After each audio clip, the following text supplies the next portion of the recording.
Good evening, everyone. I hereby call this meeting to order at 6:02 p.m.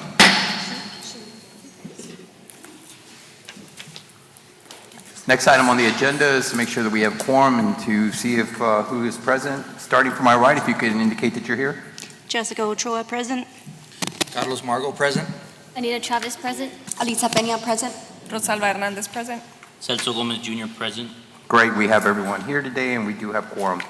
Next item on the agenda is Pledge of Allegiance. If you're able to do so, please stand and face the flag. I pledge allegiance to the flag of the United States of America and to the republic for which it stands, one nation, under God, indivisible, with liberty and justice for all. Thank you. You may be seated. Agenda item 4 is public comment. Just a reminder that if you have signed up for public comment, you have 3 minutes. After 3 minutes, our vice presidents will indicate your time is up. Our secretary will indicate who will be the speaker. Madam Secretary, do we have anybody that signed up for public comment? We have nobody that registered for public comments tonight. Okay, thank you. Since we have no one that has signed up for public comment, we'll move on to agenda item number 5. Agenda item number 5 is Budget 2025-2026, Board Workshop on the Budget, presented by Marjette Crispo, Chief of Business, Finance, and Administrative Services. Ms. Crispo, it's all yours.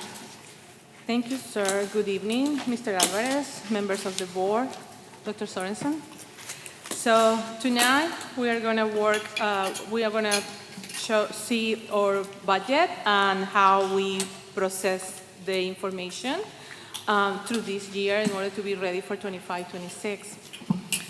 We just need to remember that this budget discussion is including a lot of variables and they are still moving, weaving together different points and different information, priorities, restrictions, calculations that vary and move the budget. We are going to do today a review of what the process we use and what recommendations we have for 25-26.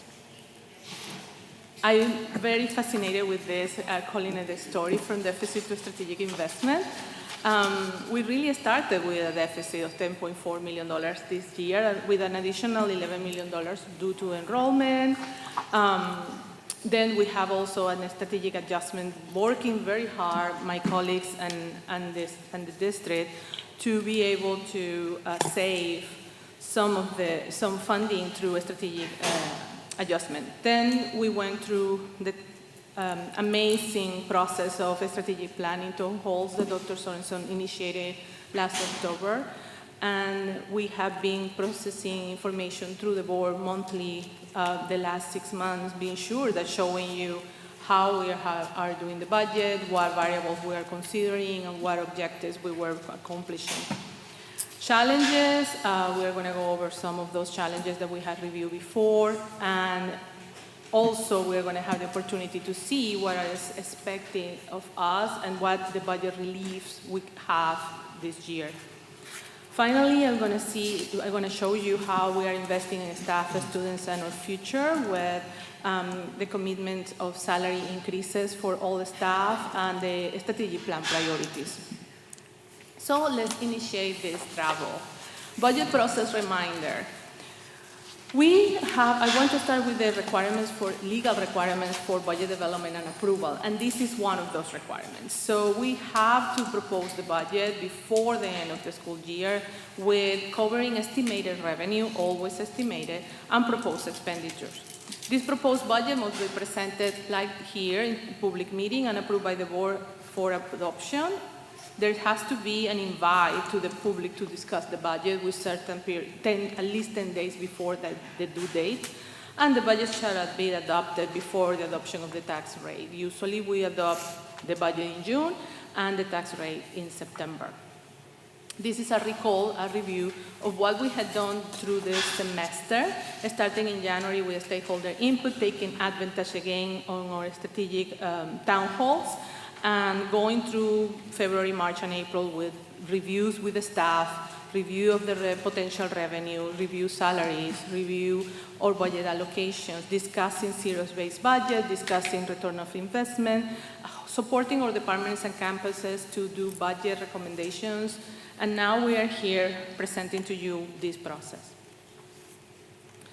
When we initiated this development, we anchored in some core commitments. Those commitments are always keeping students at the center of the budget process, empowering principals and staff to drive, empowering principals to drive campus decisions, aligning task guidance for best practices on staffing, enabling transparency around budget shortfalls, and using, of course, the framework for academic return of investment. We committed to our 4 budget priorities also, and those were very hard, discussed, and presented across the district with different stakeholders. First of all, invest in student achievement. That is essential for our work, is our core business. Second, balance our budget. Third, pay raise for all employees. And fourth, high quality instructional materials across all grade levels, all the schools. We also did a review of zero-based budget, providing our staff and schools the capabilities to understand how to start from zero, recognizing their needs first, what are the priorities that they have, understanding fund legislation, policy mandates, strategic priorities, all opportunities that we have based on their needs and requirements, and then doing adjustments based on what we have available and what we could or couldn't afford. And that gave us the final budget for each one of these departments and schools. Also, here a review again, we have seen this several times before, where is the comparison of our losses and our savings. When we started the year through the evaluation of what was going to happen for 25-26, we understand that our losses were starting with the deficit this year, having the lost revenue due to enrollment, the disaster pennies that we can keep charging our stakeholders anymore, and then the work that we did through the year, improving processes in order to have savings that were not impacting the business and the function of the district. I want to start now talking about budgetary pressures. This is those variables that I was discussing at the beginning that are going to impact our budget and how are in detriment of the possibilities of increase or revenue. The first one and the most important one is the pressure loss in enrollment and the result on attendance, average daily attendance. That is what requires us to, what is providing most of our income.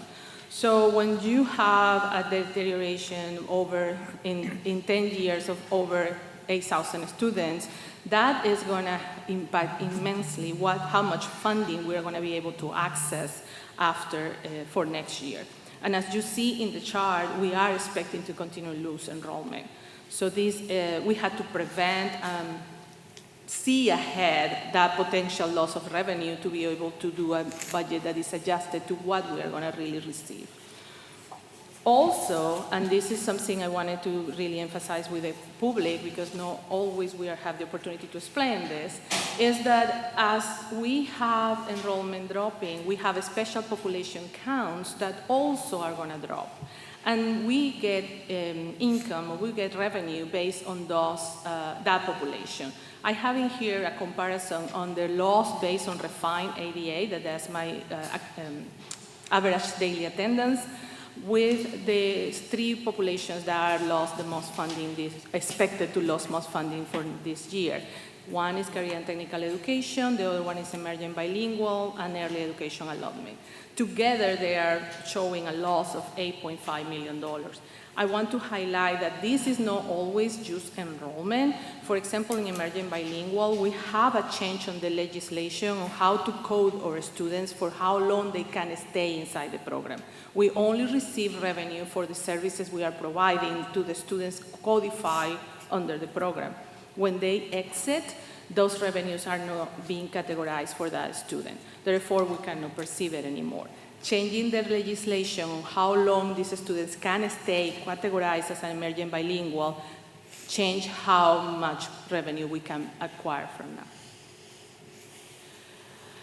Another point related with attendance and enrollment is our chronic absenteeism. We know our chronic absenteeism has been high, especially at the high schools.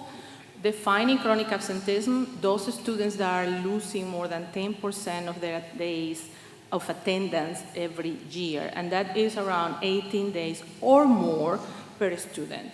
So you will see here that we have schools like Juarez Lincoln or Palm View that have lost more than 700 students. More than 40% of their population is losing more than 10% of the days that they should participate. Chronic absenteeism impacts our students two ways. One, they are not in the classroom. Therefore, they are not receiving the academic impact that they should be receiving, their rights to receive, but also they are missing the opportunity to learn. But the second part is we lose the revenue. And here you have the comparison between the total absences that each one of these schools impacted the budget through the year and the total impact for chronic absenteeism. I'm going to concentrate on chronic absenteeism and show you, for example, we'll go back to Palm View, that's the highest one, $396,000. How many teachers I can pay for that? How many trips to hands-on learning can we cover with those funds? How many opportunities to improve laboratories, sports venues, classrooms I can do with this?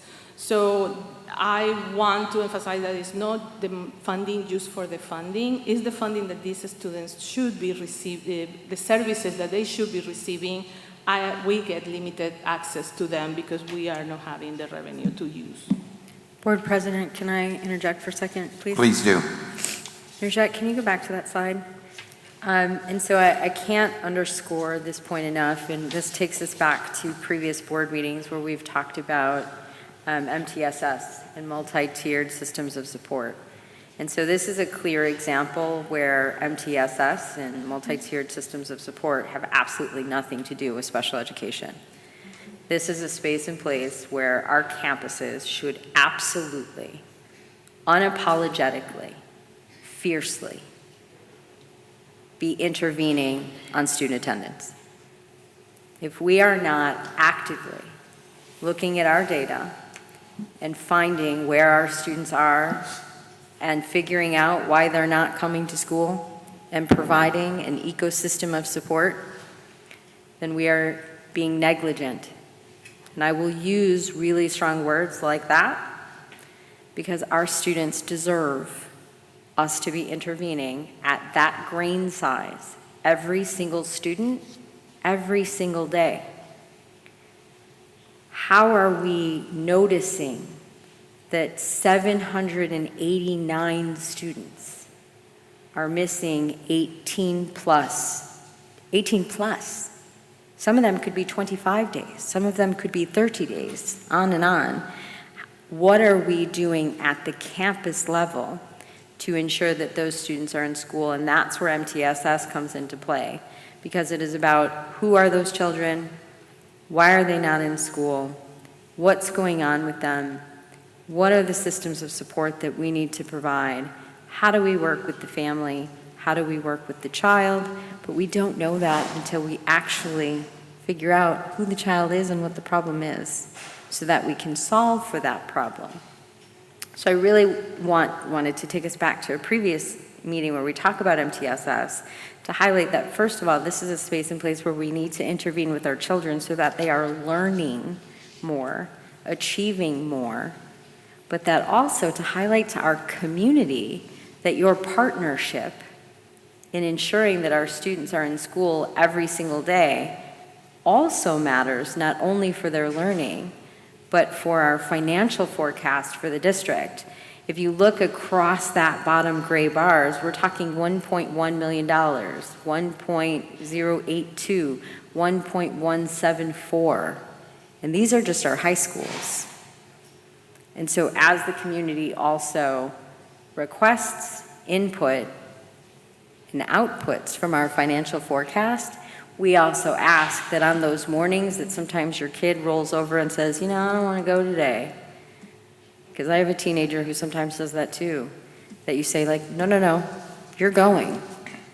Because we have to make sure that they're learning, but we also have to make sure that we're aware of the fiscal impact to the district.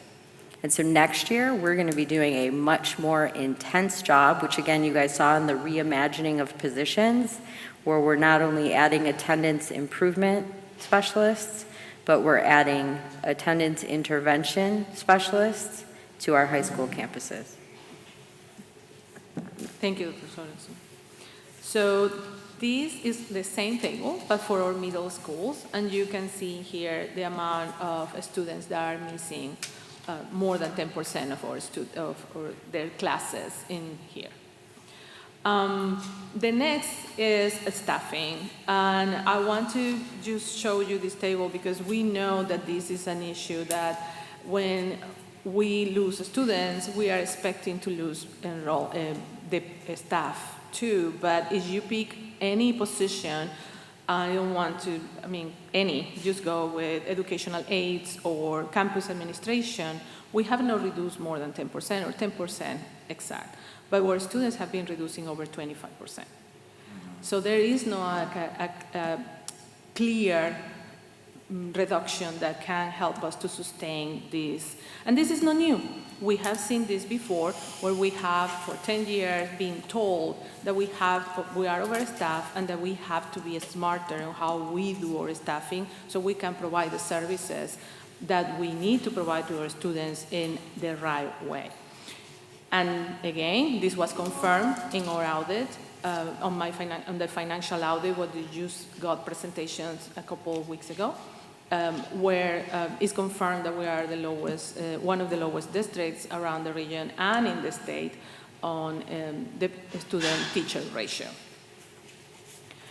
Finally, well, not finally, but also we saw this before on our QSA process where we review our quality seat analysis, and there is a lot of expenses that are related to run a building in order to be ready for receiving students. However, when we see this seat availability, most of 61% of the capacity in our schools is only used. So meaning only 61% of our buildings I'm going all backwards. Only the building capacity is being utilized only at 61%.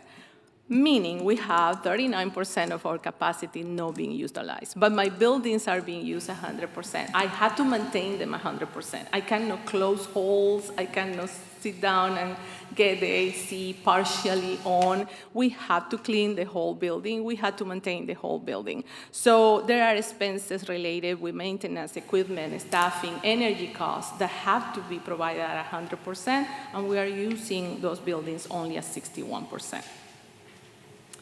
Finally, health insurance. That's adding a significant pressure and stress on the budget.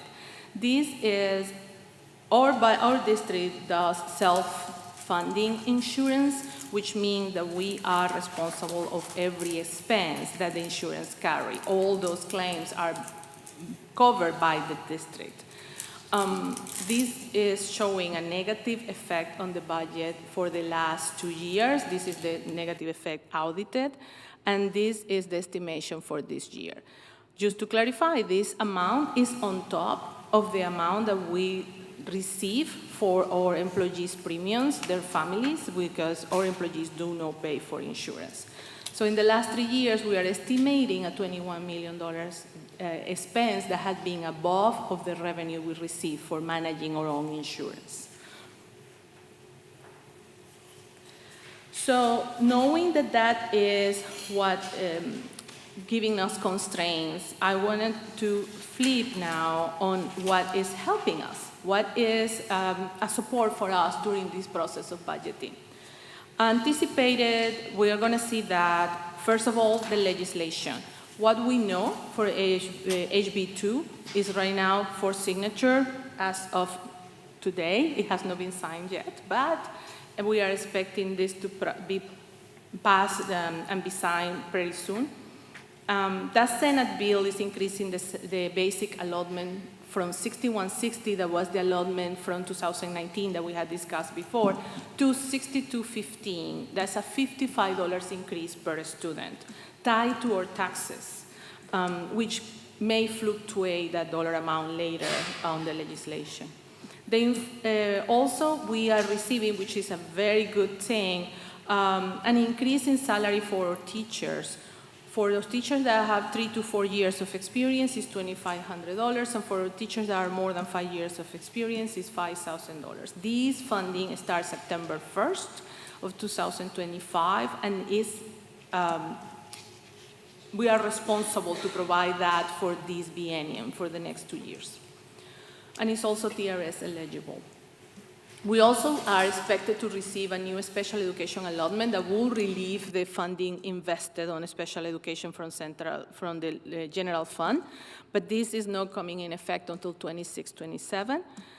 Increases on TIA allotment for 26-27 also, but we are going to be having the ability to participate on the enhanced TIA this year, which is expanding the capacity of participation for our teachers. We also will receive, and we are very excited about this, the full-day pre-K allotment, which will allocate full cost of pre-K by 25-26. We also will have an increase in school safety allotment to $33,540 per campus, which is almost, not quite, but almost duplicating the amount that we are receiving right now. So also something that has been helping us is the strategic staffing realignment we had done for this year and the impact for next year. Total impact positions this year from position control review, from a realignment of positions and other improvements that we did through the year, we impacted a total of 592 positions. How this work? We have a reduction of 151 positions that we closed due to vacancies. We have 67 positions that were closed resulting from program change. We reduced also 43 positions closed due to attrition. This means retirements and resignations. But also at the same time, we did 183 positions that we closed and reopened in Garza, Seguin, and the early college high schools consolidation. And then we have the 148 positions reimagined to respond to strategic needs. Those are no new positions. Those were positions that we closed and reimagined, reallocate, did new job descriptions, redistribute to be able to respond to the needs of the district and the strategic work that we have been doing. So a total net reduction from all this work was at 261 positions. So far, as of today, Ms. Miller and her team have been able to retain 158 employees due to in open positions. This is not creating new positions. These are positions available due to those attritions that we were talking about. So next, strategic investments. So now we are moving on where we are using our funds and how we prioritize the decision making. For 25-26 budget, we are investing around $55.9 million directly in the new strategic plan priorities. Some of this is enhancing and reinforcing investment that we had done before. Some of this is new investment, new initiatives that we are revamping in order to be able to impact our needs.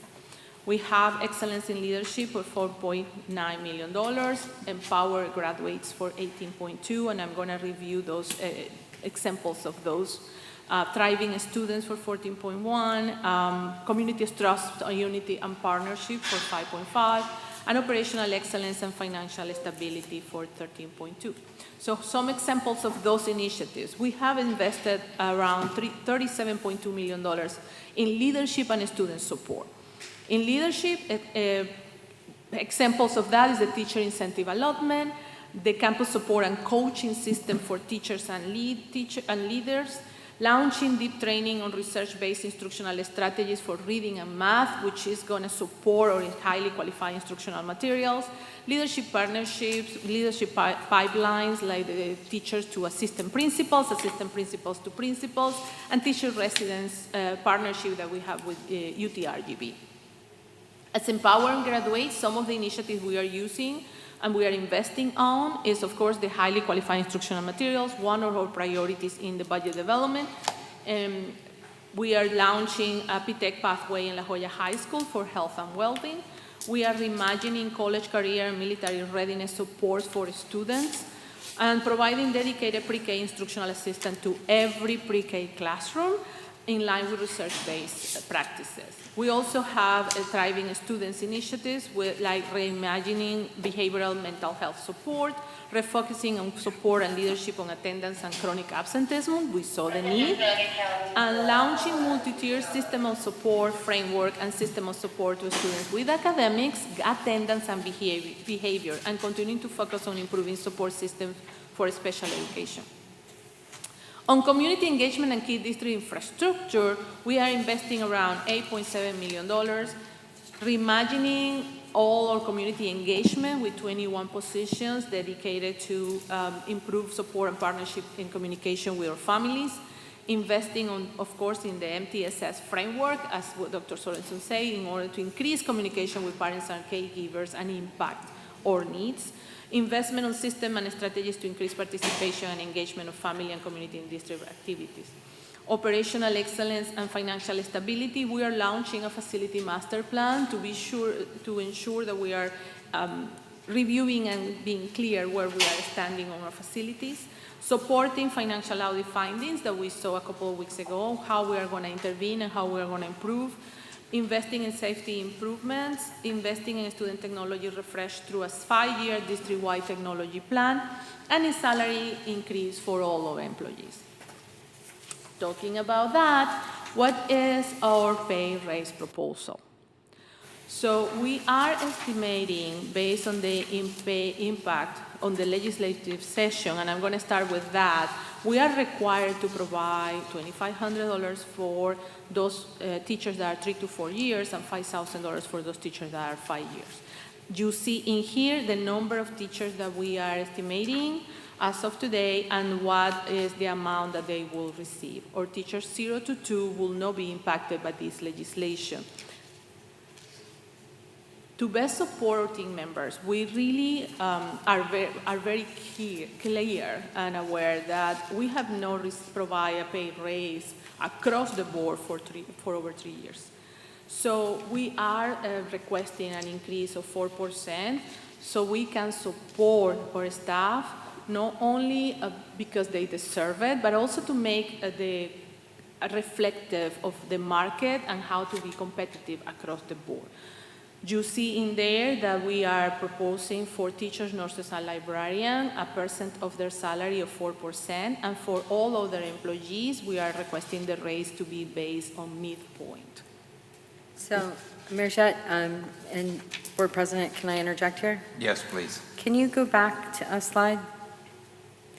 So if you notice, there's 0 to 2, that 0 is based upon the legislation. Mm-hmm. Our 3 to 4 year teachers are going to get $2,500 per teacher. And that's based upon legislation. Our 5 years and above, they're going to get a $5,000 raise per teacher. That's based upon the legislation. Mm-hmm. When you go to the next slide, we are also then recommending to the board on top of the legislation. So I want everyone to be very clear on that.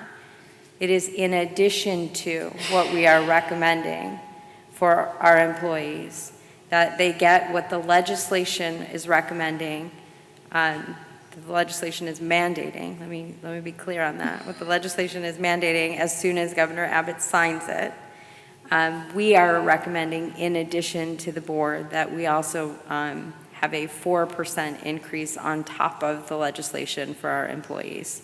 So I just wanted to make that clear, that it wasn't an either or, it is a both and. And this is going to help us also to reach all those other teachers and the nurses and librarians that were so far not included in the legislation. I mentioned midpoint, and I wanted to do the example so the community is aware of how this works, why we are doing this as a midpoint base. is the best practice in compensation strategy, supports equity and consistency across pay grade. It's not going to be something done hazard in impulse. It will promote fairness and standardization, so the increased amounts across roles have an equivalent amount that it can be related. And it helps avoiding compounding inequities over time. That is some of the things that we have found. So how that works? This is a visualization. This is an example of one pay grade at one point with a beginning, a midpoint, and max. That is a reflection of our actual compensation manual, and that's how it will be calculated on this 24-25 compensation manual.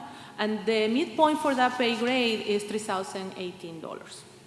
So assuming that your salary, colleague, is under the midpoint, below the midpoint, you will get your salary plus the 4% of the midpoint, that flat number, 3,018, and for a new salary of 65,272, which for you, because we are trying to approach you to the midpoint, we are trying to reward you for the work, we're trying to be competitive, we are working towards getting our employees in a better level. For you, it will be a 4.8% increase. But if you are at midpoint, you will get the same $3,018, and your increase will match that 4%. If you are above midpoint, the increase is also $3,018, and it will reflect $83,018, and therefore you will receive a 3.77% increase. So even that everybody will receive the same dollar increase that is equal to the 4% of the midpoint, this percentage increase to their salary will vary depending on where they are placed on the midpoint, based on the midpoint in the salary scale. So if you are closer or farther under the midpoint, your percentage will be larger because we are approaching you to the midpoint. But if you are above the midpoint, your percentage will be a little lower. That is a best practice. It will function like a scale, and it will permit us to be able to reach to all our employees, emphasizing in fairness and equity. Next, I'm going to work on budget recommendations. So this is the numbers, how this will work. I want to remind you all these estimations are coming from what I know today. The things have been changing and legislation is not signed. So we are working as the best we can with the information we have.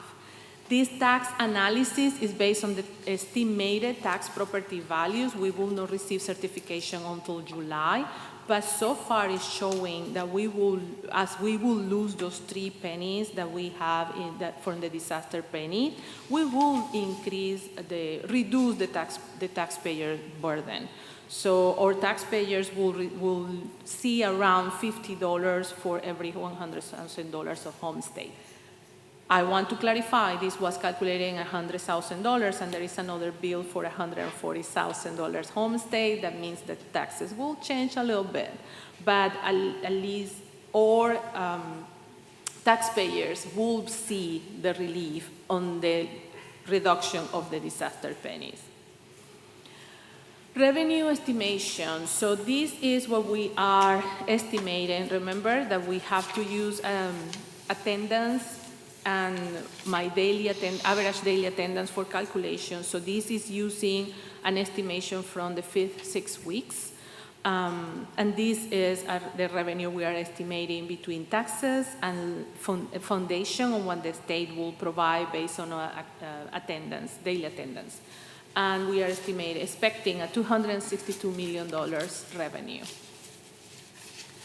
When this is the estimation for revenue versus expenses based on each one of the funds that I have to report to you, and this is where it shows that we estimating a $16.9 million surplus. That is not including those salary increases that I just showed you. The other funding I have to show you is food services and debt services. and that is required by law. This is the funding that we receive to provide food to our students and how we pay our debt. So here is your estimated revenue from this year. Again, 6 weeks, this funding settles and have to be analyzed by TEA based on PIMS for this year, and then the estimation based on the same numbers for 25-26. So we see that we increase our revenue. So how this looks at the end, we will have a balanced budget with the strategic investments in staff compensation, at this point, based on the calculations we are doing, including our proposed budget additions of payment of salary raise for all our staff. So you are seeing here that we are estimating with the 4% plus benefits and the required teacher increase plus benefits, we are expecting an increase on expenses of $15.4 million. And with that revised expenses that we are doing, and that will give us an estimated surplus of $1.5 million. Board, I'm giving you a balanced budget. Here is the distribution of funds across functions, and this is also something that you're going to see on my final budget. It's required by law that I show you these expectations. This is the expected cost per pupil. It's a little lower than last year, but is the math of having is around $700 lower, but it's the math of having a different revenue and a different number of students. However, our percentage of investment on function 11, that's the function that you see is the biggest in there, it stays the same because we are concentrating on student investment. So here is the function 11 instruction. That's the cost for activities that deal directly with instructions. And this, again, direct services to my students. Function 23, the school leadership.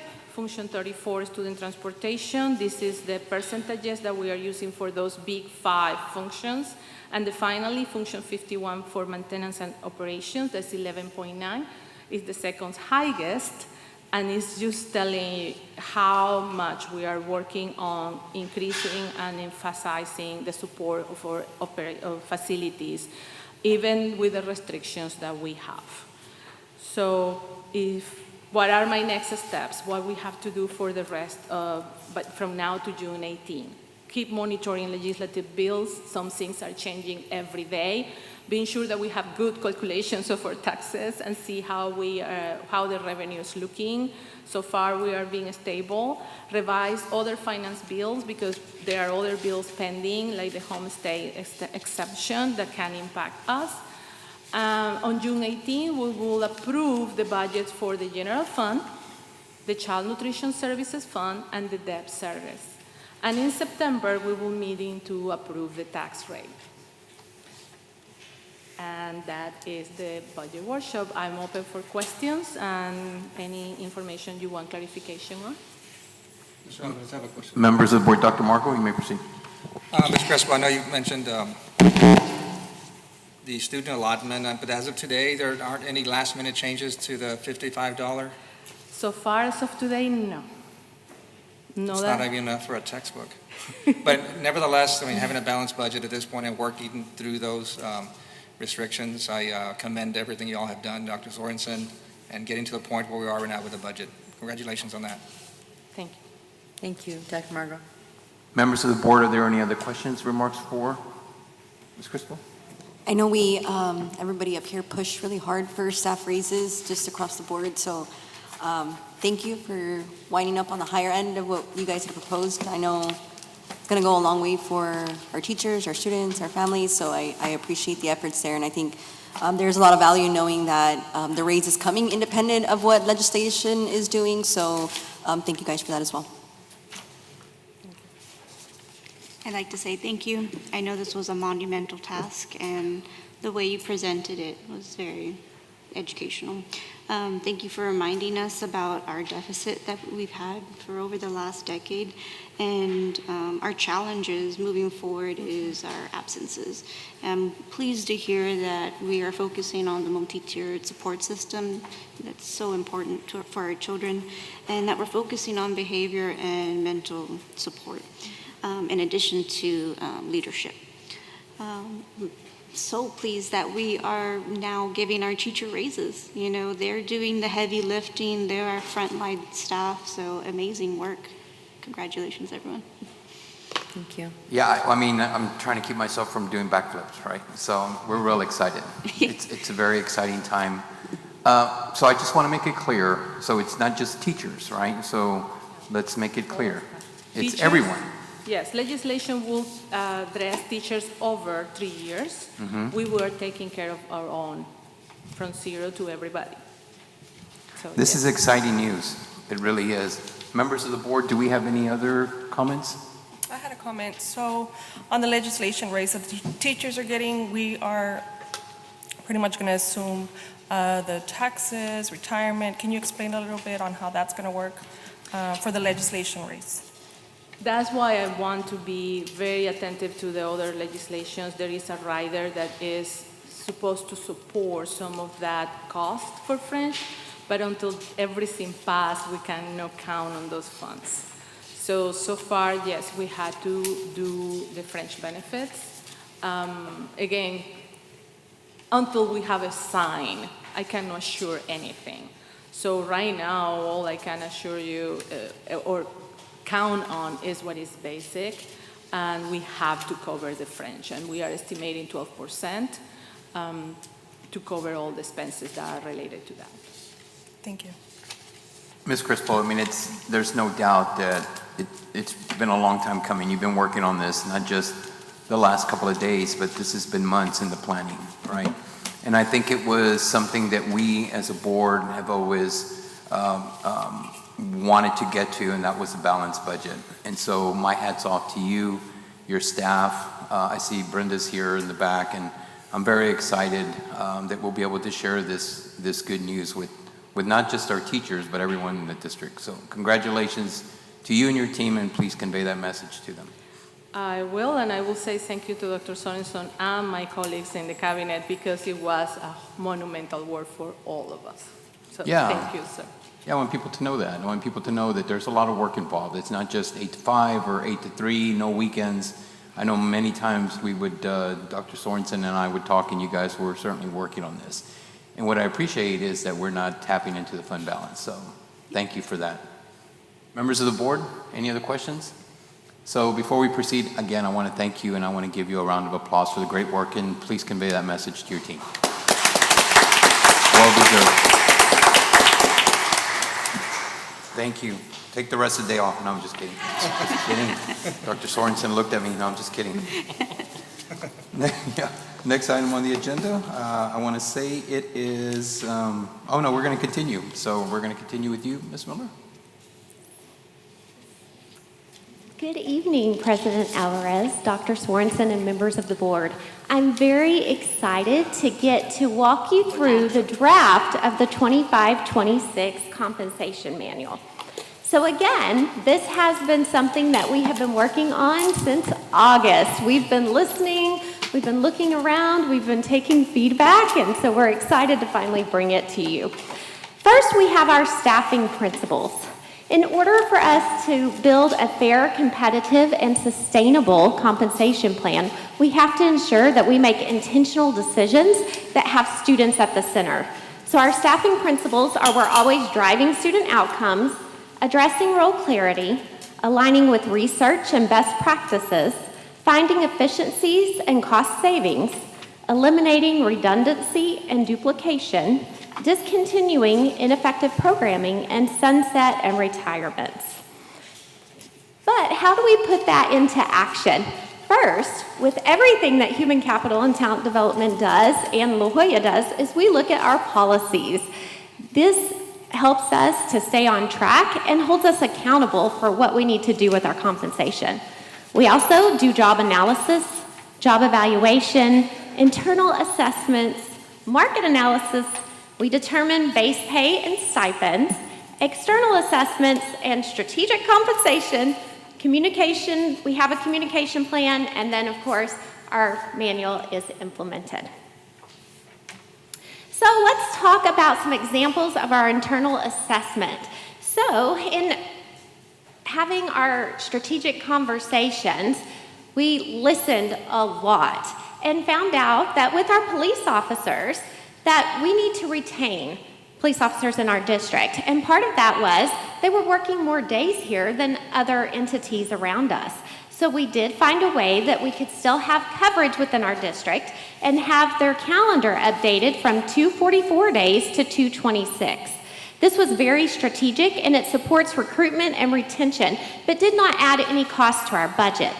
Another example is our band directors. So as we were looking out and speaking with our band directors, we realized that they do come in earlier and that we needed to look at their pay structure. So we did move them to a longer contract, which does put them on a different pay scale. This helps because they do have more duty days, but this also goes into their teacher retirement system and they get credit for it. So it improves not only their TRS credit, but it also makes us have market competitiveness with the districts around us. Another one, and we are very excited about this one, and I know Dr. Sorensen is very excited about this one, and we are one of the few districts that will have a female athletic coordinator at all 3 of our comprehensive high schools who is pulled out of classroom responsibilities. Most comprehensive high schools only have a male athletic coordinator that's pulled out that oversees all the sports, including the female. So we are very, very proud to have a female athletic coordinator that can help us to build our programs, to encourage our girls, and to recruit amazing coaches and retain them in our district. So very happy about the feedback we've received and some of these internal assessment examples. Next, you heard us talking about reimagining roles, and you heard Chief Crespo talk about attendance. So as we reimagined roles for greater impact, one of them was the truancy facilitator. We reimagined it to an attendance improvement specialist for our high schools. So we realized we have to begin with the end in mind. We have to catch kids before they have chronic absenteeism. We have to empower our families, and we have to manage and have responsive actions.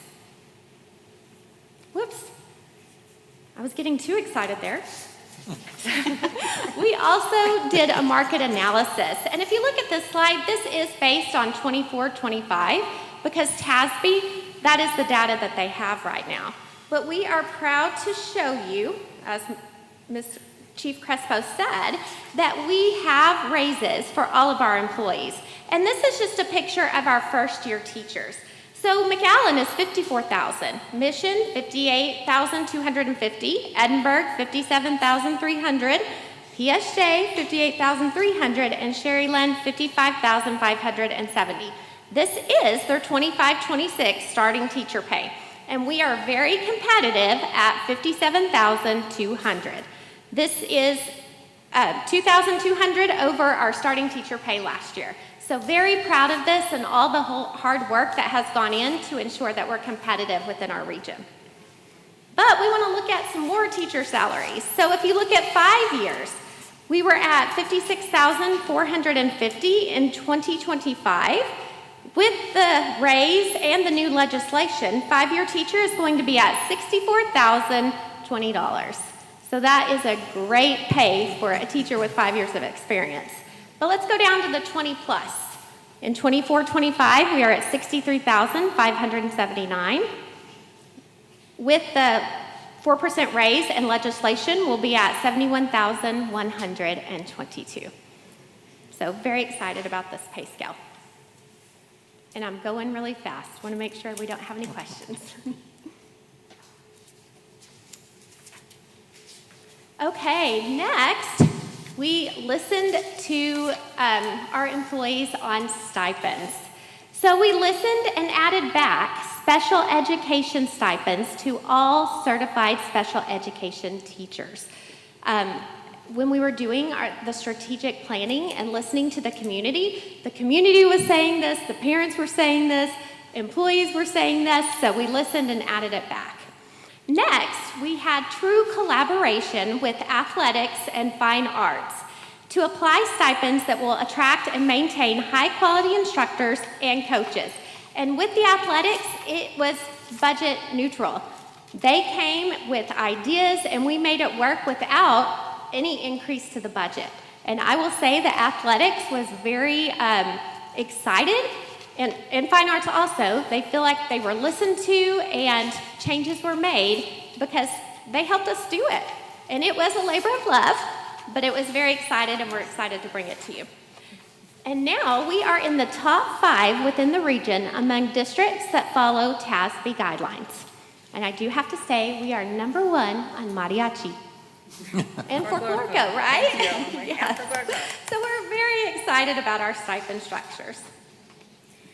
Ms. Miller, can I just jump in there for one Yes, second? ma'am. For President, if you'll allow me. Yes, please. I just really want to say that this was truly, and I mean, we joke here that this was like a labor of love, but this was a real opportunity to spend meaningful time with our employees who do what is a second job in many respects. I mean, the number of hours that our coaches and our fine arts directors and our fine arts sponsors spend with our students after school, before school, during the summer.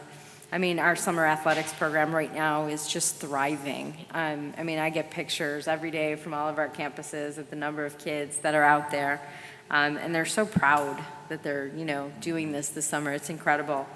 I actually just, got some texts today with pictures of what's happening at Palmview America. And so really getting to spend time with our fine arts educators, Mr. Adame, Dr. Zamora, really leading this work with us, and really with the athletic coordinators and Coach Flores was just an honor to hear their voices and really collaborate with them so that we could land in a space and place where everybody felt heard, respected, honored for their time.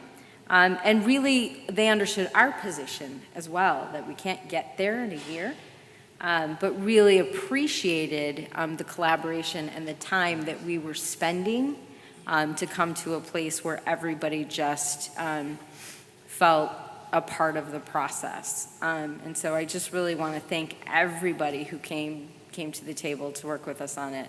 It was actually fun, if I could say that. It was a lot of fun. So next is our strategic compensation overview.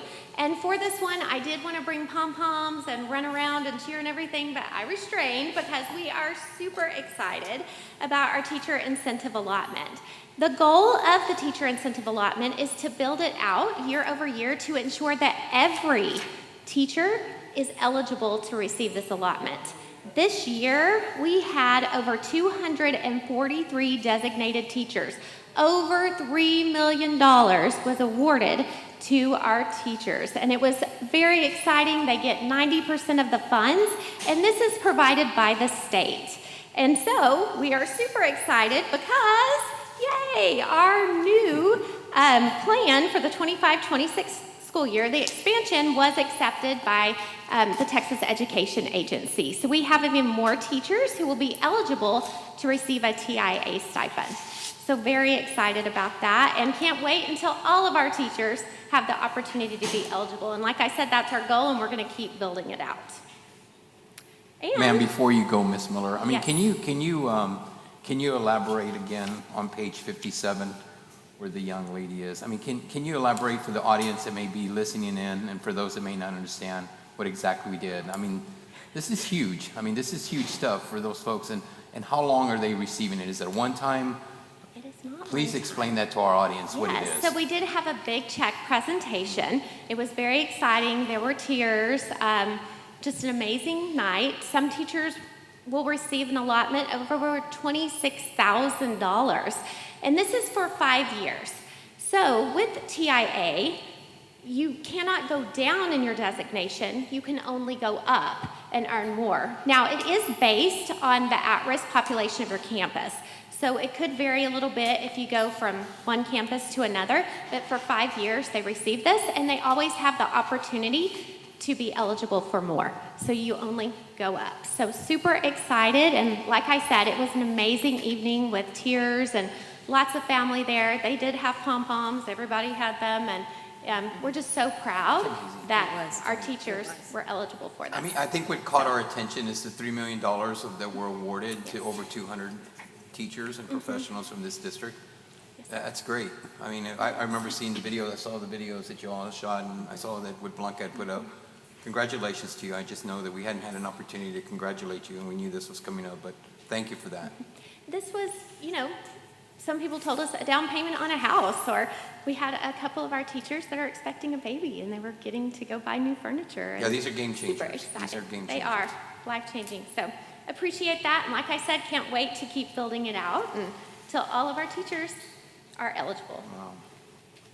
And we have another exciting initiative. We have, and you're going to hear more about it on June 18th, but I'm going to give you a little teaser about it. It's the Principal Excellence Initiative. So this is going to align principal expectations to high-impact leadership practices. It's going to have implementation that includes walks and data-driven coaching cycles. It's going to support strategic goal setting and aligned campus action, and it's going to align their compensation with the impact on the campus. So we did have our first round of feedback. It's completed. It was with the Principal Advisory Committee, and we have our second round of feedback with all of our principals at our June Leadership Academy. So you're going to get more of this, but we just wanted to give you a little teaser of it and show that how we're investing in leadership within La Joya ISD, because we know that leaders make a difference on their campuses as well as teachers. So some takeaways. We listened to our employees as we built our compensation, that we always, our decisions are driven by student outcomes and the impacts of the roles, that we have salary evaluations, we always follow our policies, that we looked and we made stipend adjustments, and that we're continuing to grow the teacher incentive allotment. And I do want to say that the compensation manual is more than just tables in a book that's online. It shows the dedication of La Joya and of the board to ensuring that we retain and attract and have amazing employees within our district. So just want to thank you for supporting. But it is much more than just tables in a book. So our next steps is we are going to publicly release the draft of the compensation plan, and it is a draft, and then the board will have the opportunity to vote on June 18th. And one other little plug here, we talked about having some positions open, and we are going to have a job fair on June 10th at the La Joya ISD Wellness Gym, and we're inviting people to come and join us and be able to interview for positions with us that day. Please go to lajoyaisd.net and to employment and explore positions that are open. And I welcome any questions that you have.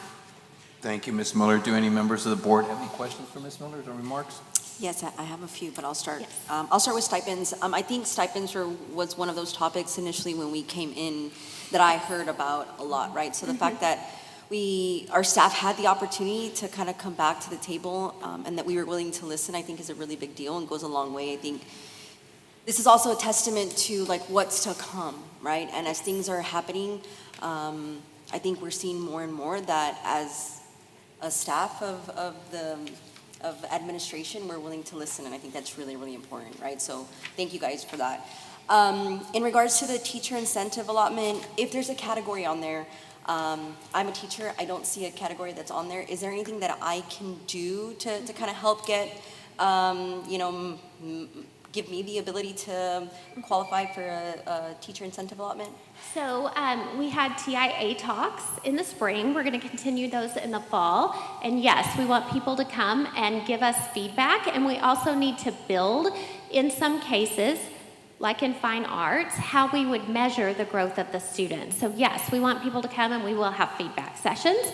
And then we will show how we are going to include different employee groups, different teacher groups every single year until all of them are eligible. Awesome. And then regarding the Principal Excellence Initiative, I think this obviously aligns also with just the teacher incentive allotment, right? So now it's a trickle-down effect, right, from the top to the bottom.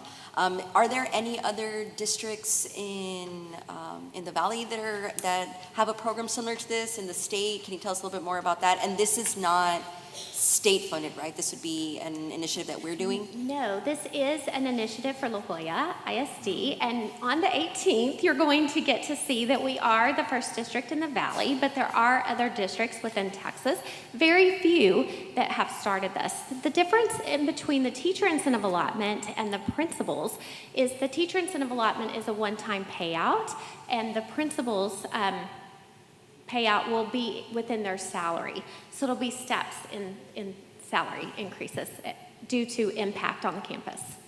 Awesome, thank you. Yes, but can't wait until the 18th, so you get to dig more into that. Thank you, Ms. Miller. And Dr. Sorensen, do you have anything you'd like to add? I would just say that this process for us really started back in late November, early December. I think the first department that we met with was operations, as Mr. Cedillo is sitting there so smiley. But I think that that is the first department that we kind of dug in with to really learn about zero-based budgeting and what that was. And, you know, while the process hasn't been perfect, it has been really earthy. And I don't know any other way to say it. Every single day there's another iteration. Every single day there's another idea. Because our goal was, you know, to meet those 4 priorities that we laid out. Having a balanced budget and getting pay raises for our employees and the absolute most that we could get to our employees was really important. And also making sure that we kept students at the center of every decision that we made was also incredibly important, as we know that, you know, that's why we're here. So every single time we met around budget, regardless whether it was with campus leaders, whether it was with departments, whether it was with ourselves, we were always pushing ourselves on how to do it better, how to make it stronger, and how to make sure we were maximizing every dollar, and also having to make really tough decisions that we know have profound impacts on families and on communities. And we know that those aren't easy decisions, but they are decisions that had to be made, that when you lose students, when you lose enrollment, there has to be adjustments in staffing. And this wasn't a new message to the district, and this wasn't a new message to the community. It just was on our doorstep to now actually take action on. And we don't take that action lightly, ever, because there is a human impact at the every you know, time we have to make that decision. And so we want the community to know that, and we want the board to know that none of it is taken lightly, or not without a heavy heart. But we know that we have to get dollars back into the classroom. We know that we have to get dollars back into our facilities. And we know that we have to get dollars back to our employees by the way of raises and stipends in order to retain them. And so there are hard decisions that come with that. But the team worked very hard. And so thank each and every one of you for your blood, sweat, and tears. And I appreciate the board's support throughout. I know that we kept you abreast throughout, but I am very pleased to present you not only board president, a balanced budget, but a balanced budget with a surplus, sir. So thank you. Thank you, Dr. Sorensen. I knew you were going to tell me that. Again, congratulations to you, Ms. Miller, and everyone who's done a presentation as of right now. Joseph, you're next, so I hope we can continue the great news that we're hearing. We can indeed, sir. All right. So good evening, Mr. Board President, members of the board, Dr. Sorensen, and La Joya ISD community. I'm pleased to bring you updates to policy EA local education philosophy. So this is work that we've been doing all throughout this year. And so this evening, on the agenda for your consideration and board vote is codifying some of this work that we've been doing over the course of the year. So policy AE Local serves as the foundation of our district's educational philosophy. It communicates our core beliefs and goals for education and is emphasizing high-quality instruction, student achievement, and preparing every learner for lifelong success. This update is part of our continuous improvement efforts aligned with Lone Star governance and our systems of great schools work. Notably, this policy, AE Local, hasn't been revised in La Joya ISD since January of 2014, making this an essential and timely update. So, of course, our work is guided by our Lone Star governance framework, which emphasizes student outcomes and strategic leadership. This policy revision reflects our commitment to that framework and to ensuring our governance practices are aligned with our educational mission. Our work is guided again, La Joya ISD's vision, reaffirmed by the board on October 2024, is clear and powerful. Educational excellence is the right of every student. This vision drives every decision we make, and it's the cornerstone of this policy update. At the October 23rd board meeting, we also approved our new mission statement. Our mission is to empower students to become critical thinkers, visionary leaders, and active contributors to the community. We believe that educational excellence is a shared responsibility, and this mission is reflected both in our daily work and in our long-term goals. Also on October 23rd, 2024, we approved our student outcome goals. So we established 4 ambitious student outcome goals. These goals are measurable, time-bound, and focused on student success. Of course, we progress monitor these goals through our goal progress measures and through our presentations from Dr. Little and team around our goals. For example, this evening, we're going to be looking at board goals 1 and 2 and progress measures around it. On November 20, 2024, the board approved the superintendent constraints. Superintendent constraints ensuring accountability. The superintendent is held to 3 key constraints: no conditions that decrease student achievement, no harm to students with disabilities, and no actions that compromise transparency or trust. These constraints ensure leadership decisions always prioritize students' well-being and the community's trust. Similarly, on November 20th, we passed board constraints. The board is guided by these constraints, at least those being at least 50% of the public meeting time must be focused on student outcomes. So 2 presentations from now, I will come back and do our time use tracker report and have some happy news around that and that particular goal constraint.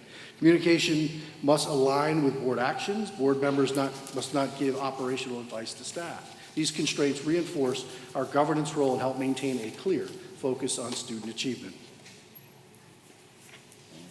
As part of our systems of great schools, we've adopted a North Star goal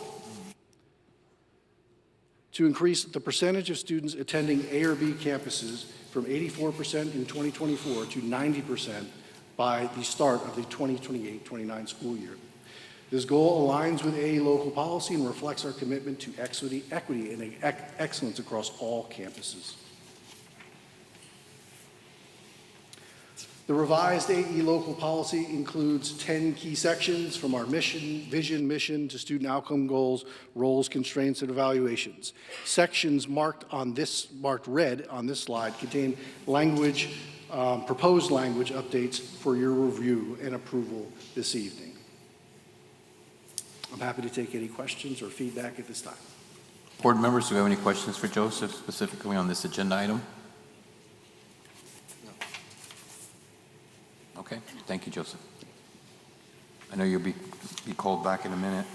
Next agenda item is 7.2, LSG update report on goal progress, GPM 1.1, GPM 1.2, GPM 1.3, GPM 3.1, GPM 3.2, GPM 3.3. Dr. Little? Yeah, thank you, Mr. President. Good evening, Superintendent, Board, and community. We are here this evening to share our updates on those goal progress measures and what we've seen this year related to our literacy journey in particular. At our next board meeting, we will have a similar conversation about math, but tonight is all about reading. I do want to appreciate and thank Ms. Flores and Ms. Lozano and Mr. Duque, who spent a lot of time obviously doing the day-to-day work, but also helping to put this presentation together. So as you just outlined, Board President, we are looking tonight at Goal 1 and Goal 3 specifically. That is how we are doing at the early levels with literacy leading up to 3rd grade outcomes, and how we're doing in the middle school space, ultimately leading to 8th grade outcomes. We are going to take a pretty deep dive into our goal progress measures. We're going to do this a bit out of order to help think about the progression of our work from our earliest grades in K1 and 2, ultimately leading to the high school space. And as we start, we just want to lay out a few things before we dig into the data overall, because we are going to see data points in this presentation that declined. We're going to show areas where we did not end up where we needed to be for our students, and we did not meet the target set up in our goal progress measures. And we want to acknowledge that sort of transparently and fully as we go about tonight's conversation. It ultimately touches on part of what Chief Nagella just reminded us of, which is student outcomes don't change until adult behaviors change. The sort of overarching reality behind the data that we're going to share is we're on a long-term journey of adult behavioral change. We are asking, we are requiring, and we are expecting real change in adult practice in the classroom, in campuses, and in this building, and how we provide campuses and teachers support in this work. Fundamentally, for tonight's conversation, we're asking for real change in how we teach students how to read, and how we ultimately build that competency and that skill over time. So we'll see in the data that we haven't made all of those changes that we need to, that it is a longer journey of adult behavior change, and there are things that we at the central level have to continue to get better at in terms of how we provide support and structure for classroom teachers and campus leaders to really be effective at this work, to get to the student outcomes that we are expecting in our goal progress measures and our goals. So with that context set, a few other pieces to note here. As we look at this year-long data, it's helpful to keep in mind that this year we spent most of our energy and effort, and we spent a lot of our conversation in these meetings really thinking about our new curricular implementations in pre-K, in math, and in science. We talked a lot about the changes we need to make in the literacy context, but many of those changes haven't been made yet. They're actually coming more into place next school year. So they aren't reflecting yet in the results that we're seeing. We did, however, make a targeted shift in foundational literacy instruction starting in January.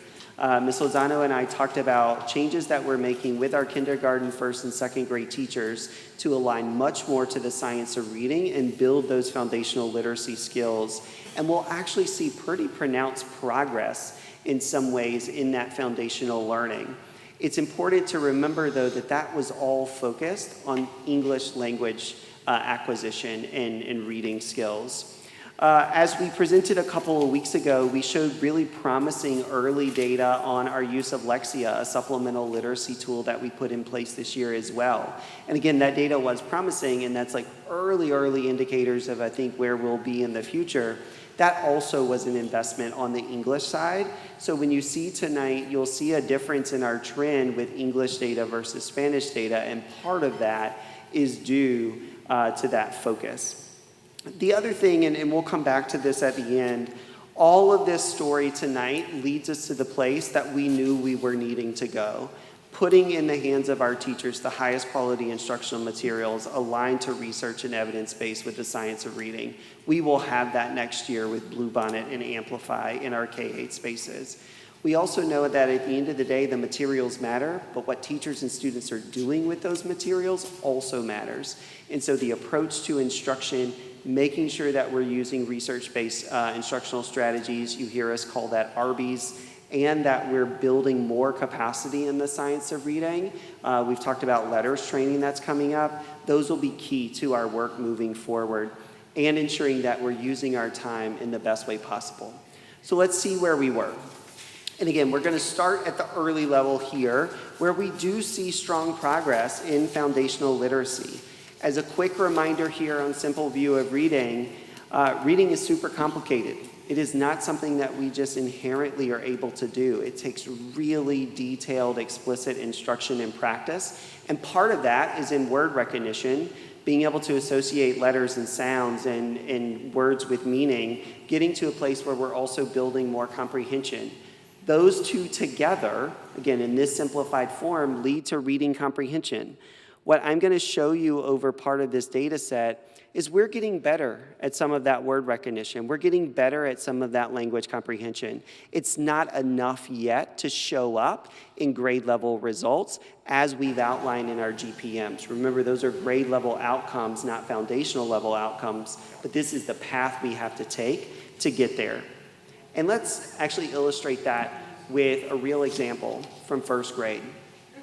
On this slide, there's a couple things that we are trying to call out, and I recognize certainly in the room it may be a little hard to see, but on the left hand at the beginning of the year, for a first grader coming in, so third, fourth, fifth week of school, first grader is here, and we did the beginning of year map assessment. This left-hand picture shows the type of question that first grader had to get correct to be considered like on grade level or average achievement for that point in the year. A couple things to call out. One, visually, you see there are not as many words in that question as there are in the passage to the right at the end of the year. So the overall complexity of what they have to grapple with is very different. The other key thing here, and it's in the red box on the image, at the start of the year, that first grader is actually being read that question. This is ultimately a listening comprehension question because they're not yet fully expected to be able to read that on their own. So they get to listen to this and then answer the question. By the time we get to the end of the year, that first grader is no longer able to listen to that. They have to read it independently. They have to be able to do the decoding work required to get to that comprehension. And they got to be able to track the information and comprehend it to answer that question. So the level of expectation, the level of rigor required is dramatically different. That shows up in those number ranges on these images as well. On the left, at the beginning of first grade, you see these numbers 141 to 150. That shows the measure of difficulty of that type of question. By the end of the year, I have to make a 40-point jump to a higher level of difficulty to still be considered on grade level as a first grader. So again, as we go through much of our data tonight, I want us to keep thinking back to this example, because what we're not saying is that students in La Joya ISD learn less over time. That's not the story of the data. What it is saying is that they learn more. We just didn't learn enough more to keep pace to where we needed to be to ultimately improve on grade level outcomes. And so, again, quick reminder as we start to look at GPM 1.3, which is our foundational reading fluency data. We have these foundational skills on the left. If students don't have those mastered, if they can't decode, they can't handle phonics tasks, they are not going to be able, to get to oral reading fluency.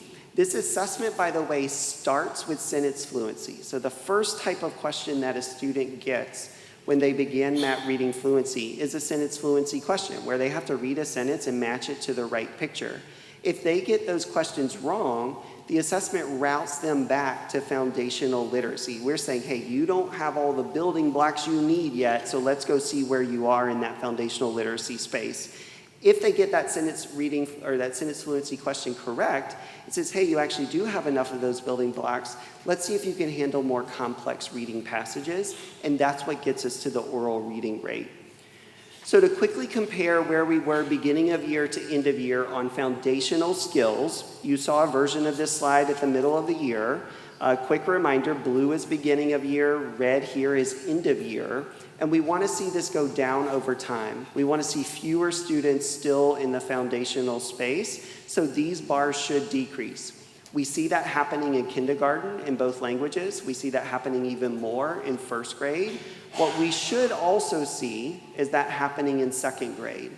So on both this slide and the next one, you'll see in our second grade space that we still have too many students in that foundational space working on those skills and not yet getting to the level of sophistication that they need in overall literacy and reading comprehension.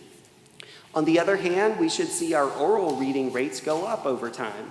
So these work as a seesaw. As foundational gets better, oral reading rates go up. So we see that increase happening in kinder. We see it again even more in first grade, but we see some of that regression here in second grade. Again, back to our example, that means we've got to be able to handle more complex things along the way, and that's part of what's showing up in the data. Ultimately, if we were to draw a nice line through like third, fourth, and fifth grade, you would just see these steadily rise to where ultimately in the third and fourth grade space, we want to get to a place where every student has the skills and knowledge to be at oral reading and is no longer having to grapple with foundational literacy concepts. So all of that wind up to get us to GPM 1.3, which is specifically related to sentence fluency. Again, similar charts here to what we shared at the middle of the year, just to reorient us quickly. We're looking at English and Spanish data. So some students are taking this assessment in English and we're gauging their English acquisition and skills. Others are doing it in Spanish. On the left, we have English. On the right, we have Spanish. The first donut chart is where we were at the beginning of the year. That's the one with gray and blue on the English side. Again, we're looking at students who are meeting or exceeding those expectations for sentence reading fluency. And then the next one, where we see more yellow, green, and blue, is the progress indicator, or lack thereof, potentially. In this case, it actually does show progress. We had a slight improvement at the meets plus level here of 2 percentage points in English. You see that as we look at the green and blue combined. But the other thing I would note here is that yellow, while not at the grade level sort of standard, does show students making progress in their foundational skills, because they went from not sort of registering in that question to now they're showing up as on the path to meeting or exceeding those expectations. We see that even more in Spanish for kindergarten, a 12-point improvement here at the meets plus level. And again, all of that gray has disappeared by the time we get to the end of the year. First grade looks even stronger. On the English side, we saw 6 points of growth. Spanish, double that at 12 points. I do want to pause and say, like, the red here again is a mixed indicator. We want our students ultimately to be at that grade level standard in the green or blue color. But the red shows students who've also made it to the level where they get to grapple with those questions. Even though they aren't on grade level with that task yet, they're close enough that they actually get those questions on the assessment and get to start tackling those challenging skills. Spanish, same thing, more improvement here. Red, while not on grade level, does show progress overall of moving more students into this space. And then even more pronounced at the second grade level. Here, we've got double-digit growth in both English and Spanish, over 20 points in English, 30 points in Spanish. The other thing I'll call out on this slide is we got these in-count numbers at the bottom. You see in English, we went from 365 to 646. That's showing that we almost doubled the number of students who were at that meets plus level in the second grade space in English. Spanish, similar growth there, really strong from the 200 range into the upper 300 space. So as we start to pivot here to look at like grade level achievement and move from MAP reading fluency into the formal MAP assessment, we are seeing growth and progress. We are seeing that students are building more foundational skills. We've got to do more of that to get to the place where we need to be at a grade level standard. And that's what we really want to dig into next. And that's where you're going to see some declines across the board. So first, a few points of analysis. So as we look at this data, again, it is definitely not what we want or need to see. It's not what our students need from us as well. And we certainly stand here humbled by the fact that this is where we are as an organization. It is also part of the journey that we have to be on over time to improve outcomes as we improve practices. I mentioned some of this at the start, but a quick recap here in terms of analysis and explanation for what we're going to show. Again, most of our effort here has not been in the literacy space, therefore we're not expecting as much behavioral change, to go back to that slogan, here in literacy instruction as we were expecting overall in math. The other thing, again, as we see the English versus Spanish results on the next few slides, all of our extra time, attention, and resources went into English language learning this year, not in Spanish language acquisition. that is something we can certainly fix and improve moving forward. And then all of the training and resources that we are working to provide thus far have been at the leadership level. So campus principals have gone through this training. APs actually spent yesterday and today going through part of this training. Classroom teachers have not felt or experienced that yet. They will coming up this summer and into next school year. And then our new curriculum will certainly help as we move forward. I will say, and to parrot the superintendent in a moment, and you certainly chime in if you want to, we do not want you or the community to think that we are excusing this data by what we're saying in the analysis here, but we do owe explanations for it. Whether it goes up or goes down, we should always be able to attribute the reasons why we got there to be able to know what we have to do better moving forward.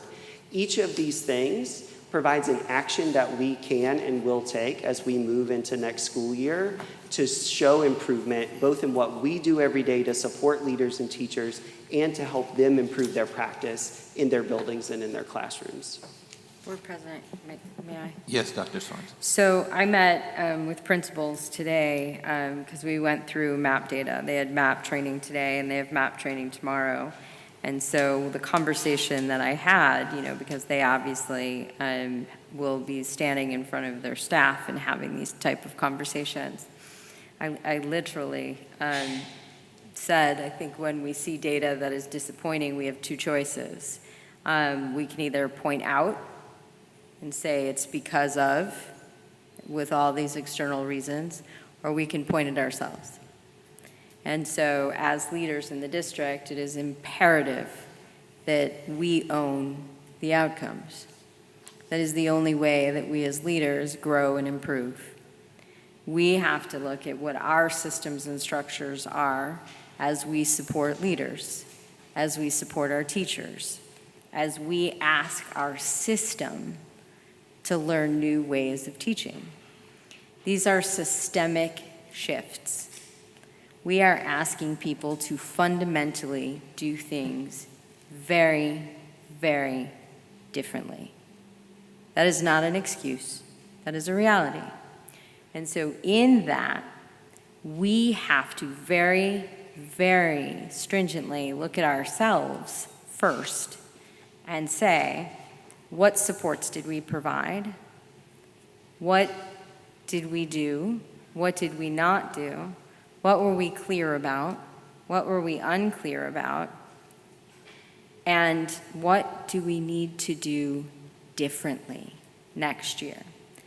Because I've said it my entire career, and I will say it until I am no longer doing this job. These are not just data points. Behind every data point is a child. Data points are not just data points, they are children. Behind every data point is a child. And so for every data point that doesn't move, that is a child that doesn't move, and that is a trajectory that we are impacting.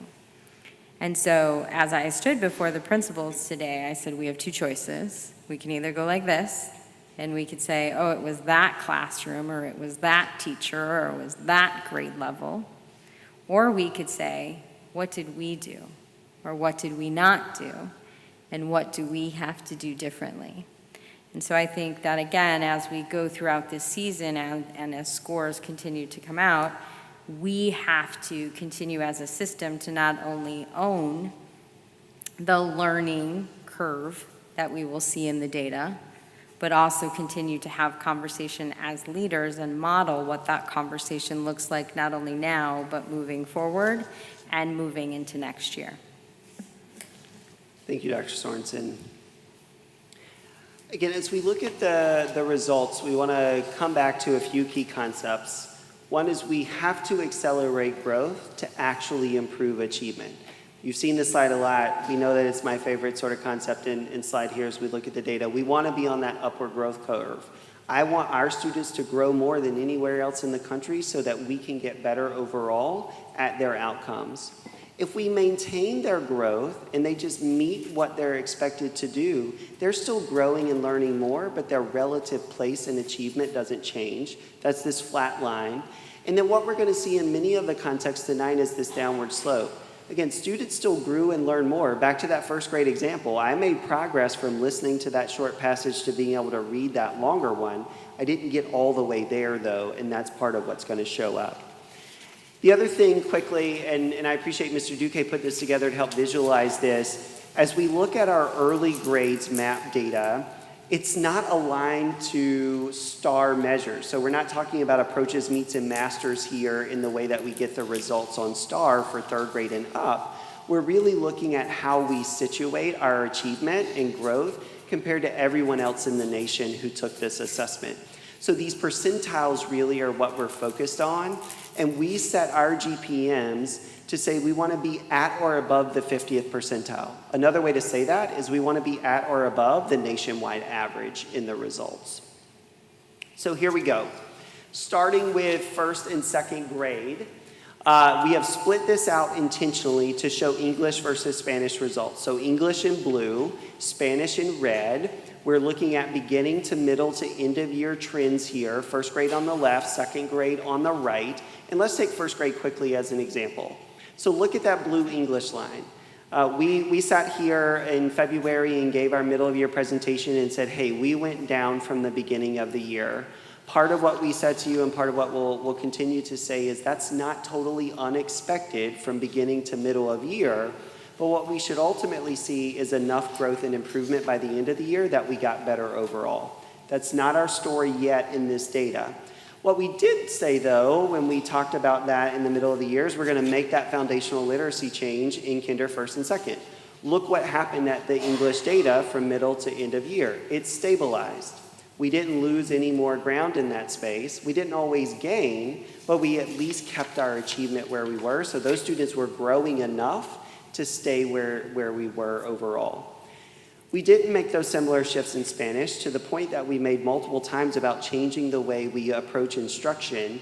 Just like we mentioned in the last Lexia presentation, we've got to do more small group targeted work with our students. We do have some resources to help with that in Spanish, but we didn't emphasize that as much. We see that that continued to decline overall. So part of this story is, hey, when we do focus on the right practices, we will start to see results. We've just got to make that consistent across the whole system and elevate the level at which we are doing those things. Second grade is a little better in the English context. Again, we went down by middle of year, but we actually grew from middle to fall. That is that upward growth curve that we want to ultimately be on. Like, we grew so much, we changed our achievement level in English from middle of year to end of year. Again, same story overall here with Spanish continuing to go down. While these are not part of our GPMs, we did want to, again, be transparent about the whole story. So quick look at third, fourth, and fifth grade. These V-shaped sort of curves, again, typically expected. You might see some regression at middle of year, and then we want to bounce up at the end of the year. Overall here, both English and Spanish have a stronger story than we saw in first and second grade. We're seeing improvement other than Spanish in fifth grade consistently from middle to end of year. What we're not seeing is enough improvement to actually get better than where we started. So again, students weren't able to fully handle those much more complex expectations by the end of the school year. That leaves us with our GPMs being off track. We have this year used a very rigorous method to status our GPMs, requiring not only the district to meet the target, but every campus to meet the district target as well, along with every student population. I believe we will spend some time this summer as we reflect on our work this year and what we need to do moving forward to talk about whether this indeed is the best way to recognize the work that our campuses are doing in these statuses. But as we wrap up, we're going to continue to use that same approach this evening. So as we look at GPMs for Goal 3, again, all are off track. We will start with our typical slides here. Again, going out of order to look at K2 students first. That top set of line graphs, the black is overall, the blue is covered up, but that's English. You see a little bit of the red, which is Spanish. That doesn't look too bad as an overall image. Like, we didn't do very well fall to winter, but then we saw a real growth from middle of year to end of year. That goes back to all of those donut charts that we showed. Students are making progress in their foundational skills. We didn't make enough growth to meet our overall target as a district. At the bottom of the slide, though, where we always break out campuses, just visually, you can see that those black bars, which are end-of-year data, consistently higher across the board. So every campus but one made enough improvement here at the growth level to actually improve overall achievement in foundational literacy. In grade level results, though, again, we see what we broke out before, still showing you English in blue, Spanish in red. The black again here is the overall district. Because our Spanish results really went down, that pulled the overall number down.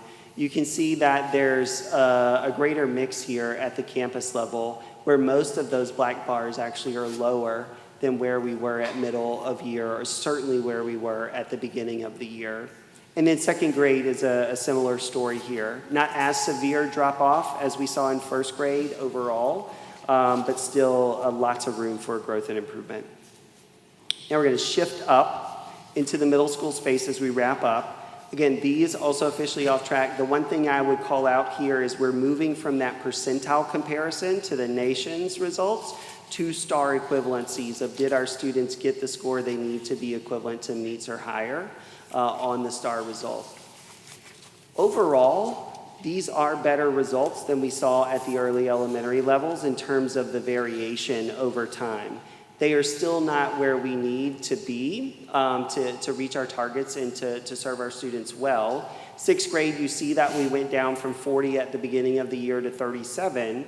We did maintain that 37 from middle to end of year, so we were at least able to hold steady, but didn't make enough growth to get better. If you look at the campuses, I want to call out signs, the third group of bars from the left, like steady state improvement over time. That is the image that we want to see for every one of our schools. We're getting better every time we do this and ultimately getting to a much higher level of achievement for our students. The other thing to note, though, signs is still well below that dotted line. So again, as we think about statuses, as we think about how we really recognize and appreciate all of what our campuses are putting in, by this measure of growth, signs did really well. They're still far away from where we want to be as a district, but how do we better recognize and appreciate that journey that school in this example was on? Seventh grade here, better than sixth grade insofar as we improved over middle of year. So we had a 3-point gain from the middle of the year. Still didn't quite make it back to that beginning of year result. These campus level results are a bit more jagged, like there isn't that beautiful sort of stair step overall, but we actually see Memorial started above that district target and stayed above it by the time they got to the end of the year. And then eighth grade, this is the second rosiest of the data points that we have tonight, where we do show some growth over where we started at the beginning of the year. 1 point here from 51 to 52, but we made that gain at middle of year, and then we were able to keep pace to keep that level of achievement by the time we got to the end of the year. And again, our campuses overall are much closer and more clustered together at the eighth grade space than we see in sixth and seventh grade. One last thing as we look at high schools, again, not officially a GPM, but as we're trying to show the whole continuum here. Blue line at the top is where we started the year at BOI, and black is where we ended the year with our MAT results. We see for English 1, 2, and 3, we had improvement over the course of this year. So we increased achievement in all 3 of those levels. English 4 did go down a bit. That is a senior level course, so those students were wrapping up their last year of high school, so we do see some drops there. And similar to what we called out for signs earlier, I'll point out this second group on the left at the bottom, which is Juarez Lincoln. We've had an opportunity to shout their praises several times throughout the year, and we'll do so here again because, look, they made progress every time, and that data went up and up throughout the year, and that's certainly what we want to continue to see and expand in practice across the board. So finally, to close us out here, some of this is a repeat of what we've told you before is coming, and that is this real focus shift in instructional practice and in instructional approaches when it comes to literacy. That will be supported through our new curriculum with Bluebonnet and Amplify, It will be supported through a lot of professional learning and training that our teachers and leaders will continue to go through, not only in the next school year, but some of this is actually an 18-month process that'll carry into what is year 3 of our Lone Star Goal journey. And at the bottom here, really getting to the point the superintendent made earlier, we've got to get better at how we help campuses and teachers get better. We are spending a lot of time this summer really rethinking and rebuilding how we support campuses, how we provide direct coaching to leaders and teachers so that they're better positioned to do the behavioral change work and the systemic shifts that have to happen next year in this literacy space. So thank you, board, for letting us lay that out. Members of the board, do you have any questions for Dr. Little? I have a question. Would you be able to maybe give some insight, Dr. Little, about what sort of preparation or training days is going to be given to teachers for this new HQIMs before the school year, if any, and then also during the school year, if they have any concerns or about the... Absolutely. So we rolled out more than a month ago, actually, our summer professional learning catalog with expectations by grade level for teachers. So if you are a kindergarten to 8th grade teacher in the district and you teach reading or literacy, there are sessions over the summer that we are expecting you to attend. There's also sessions, remember when you approve the calendar, we have those 3 professional learning days built into the school year. There will be sessions offered on those days as well. And then what we also do, we did this year with Eureka and Carnegie on the math side, we'll do it on the literacy side, is as we get close to each new 6 weeks, we have sort of preview and prep sessions. So in the next 6 weeks, here's what we're teaching and working on. Here's what you need to get ready for. Come to this session and we'll help you prepare for that next chunk of the school year. And Vice President, what I want to add is I think we all heard Dr. Little say the word expect to attend. And so I want to also add that when we use words like expect, there is compensation. And so when we are expecting our teachers to attend this, there is compensation attached for our teachers. And so it's not like we expect you and we're not compensating. And so that expectation comes with compensation for our educators because we know that it is that important and that valuable. Our students need our teachers to learn how to do this. And so we put money behind it. That's one of our strategic investments to really pay our teachers in order to come learn what they need to learn before the school year starts. We are ahead of the game this year as opposed to last year where we were doing it late. And this year, again, we made the investment in compensating them for their time. Thank you. Members of the board, any other questions? Yes, board member. On additional data for high school math, you note that launching Lexia requirements in 2025-26. Can you expand on that? Absolutely. So this year, our real focus with Lexia was in the kindergarten to 8th grade space. Again, we made it available to high school classrooms, particularly those classrooms supporting newcomer students who are new to the country, certainly new to English.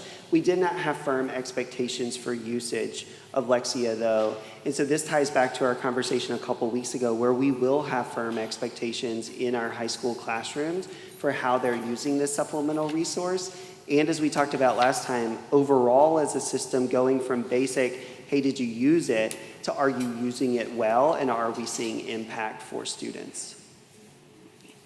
And then regarding 7th grade, you put revised quest and established win. I'm not sure I understand what that means. Yes, sorry for the acronym that we didn't explain. Quest, remember, is a part of our middle school schedule that we've had. That's a period where some students are receiving additional intervention and support.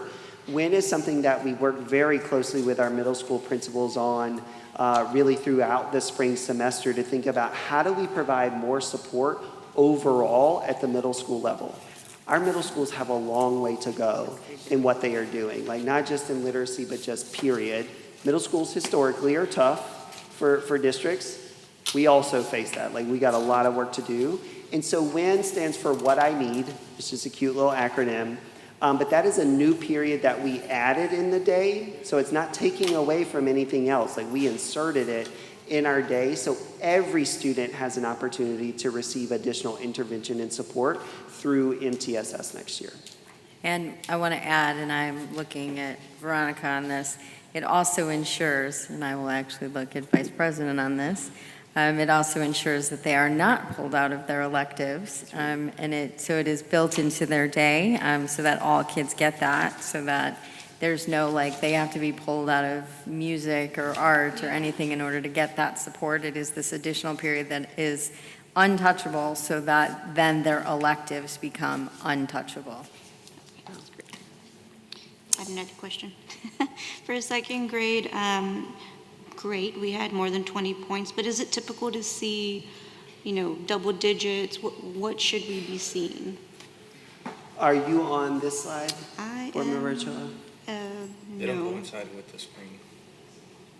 No, Yeah, and some keep don't going have- back. This one's with the circles. This one with the circles. Keep going. Keep going. That Right one? there. Yeah. Yeah. Ultimately, at second grade, that answer is no, because we've done more work at the pre-KK and first grade levels to not have students so far behind in their foundational skills. So that growth would still be there, it wouldn't be as pronounced. Part of this is really a representation of how much ground had to be made up for second grade students, and that's part of why these growth numbers are so large. Would you think our good children from second grade and up are still facing the challenges from COVID? So isn't this tremendous growth? There's certainly still some impact there, and there's some national articles and research that's come out. I can say as a native Louisianian, where classrooms shut down due to Hurricane Katrina, now 20 years ago, there's a lot of research to show that there's long-term impacts of that, and I do think that we will see that at COVID. That aside, we've also got to get out of the COVID explanation of where we are, because there are still students in the classroom right now that require the best of us, and we've got to make sure that these second graders, these third graders, et cetera, are getting what they need to be where they have to be on grade level. Certainly. Thank you. Dr. Litter, I have a question. For the schools, I know you mentioned science, I think Juarez Lincoln, Memorial Middle School, that we are seeing the trajectory of the staircase, right, which is what we want to see. Is your team seeing any factors or any common factors at those schools versus the schools that we're not seeing that projected pathway? Some factors. Some of that is like attention and time and support. So we spent a lot of time in this presentation talking about how our support has to get better, and it does. We've also been on those campuses more often than we have been in other places. Remember, as we rolled out QSA in the fall, as we looked at data last year, we know there are some campuses that need more of us than others in the district, and so that helps prioritize where we are. Some of this is also extra support that we're providing. When we talk in a couple of weeks on the math side, and I should have responded this way to the earlier question, we have outside support coming in as well. So when we implement Bluebonnet and Amplify, or really Bluebonnet next year in the K-5 space, part of what you approved a couple weeks ago is our contract provider for that LASSO grant. They will be in classrooms modeling and providing support to teachers. They will be doing coaching walks with principals, and that will apply across the board, but we will also target that to certain places who need more of it as well. Thank you. Any Dr. other Little, questions? Can you clarify, just for the audience to understand? I know the graph you just passed. Which one? The next one, go before, right there. This is an example. Just to clarify how people can understand that they start at 51, we end at 52. It's not just a 1 point gain. Can you explain that so everybody can understand that, please? Yeah, I appreciate that question, and that goes back to our first grade example earlier. To get that 1 point gain, I had to not only be able to do successfully what I did at the beginning of the year, I had to learn enough new content and material and get that right to improve. So it's like getting better at getting better as well along the way. So I had to grow enough to keep up. Really bad example probably here, if we think about a track example.